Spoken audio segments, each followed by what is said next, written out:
Здравейте, днес в Заешкото ни кафе ще си поговорим за сеното.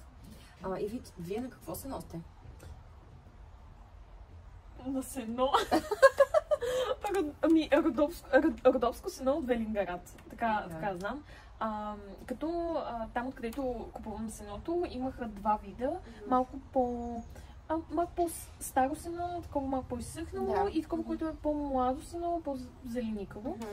Като впоследствие, като започнах да взимам, първоначално ги смесвах, но забелязах, че предпочитат повече по-прясното сено.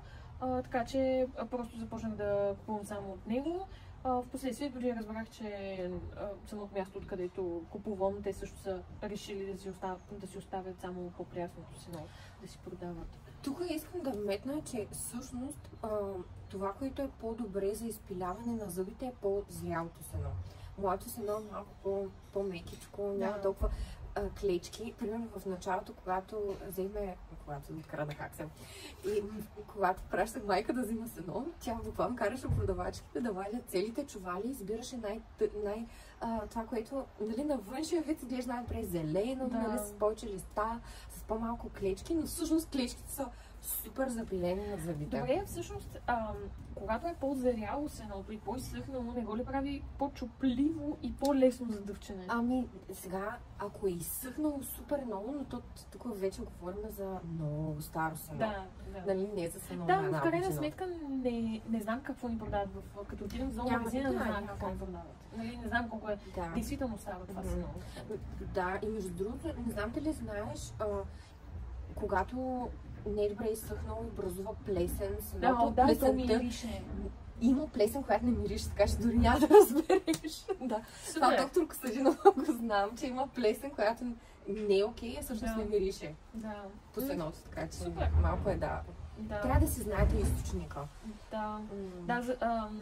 С моите зайци беше супер трудно, защото всички са осиновени, като първия заек го купихме на промоция от зоомагазин за 25 лева, защото беше малко престарял заек на 6 месеца. На 6 месеца.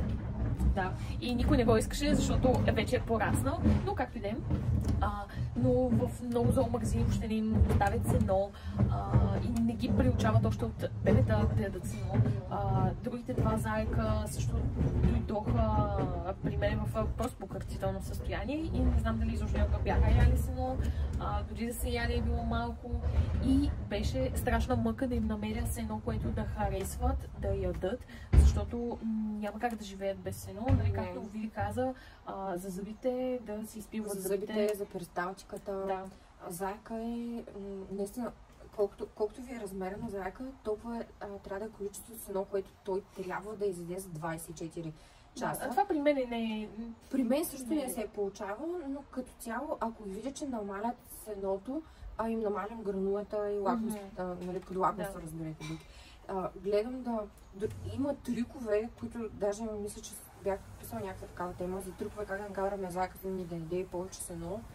Но винаги може да ми пишете за съвети, защото моите зайци са доста капризни и мога да дам идеи. Хубаво е да си проучите източника на сено, хубаво е да е обезпрашено. Естествено, най-добрите сена от сорта на Тимотейка са доста скъпи, но можете да ги смесвате с по-обикновено. Това правя аз купувам от Тимотейка. Бъни има много Тимотейка. Чипси също, защото бъни отива над 20 лева, на чипси мисля, че е 9 лева пакета. Големия, което е чиста Тимотейка. Също ги има Стефано. Така че има опции. Аз ги купих от всъщност бъни си по-мини малки пакетчета картини, които са нещо от сорта на 7-8 лева. Тях не съм ги виждала. Аз ги видях при Костадинови в Пловдив. И оттам, като ходим в Пловдив, просто минавам през тях си взимам Тимотейка или директно, ако си поръчвам нещо от сайта на бъни, си поръчвам и Тимотейка. Това е за сеното и в следващото видео ще разкажем за билките.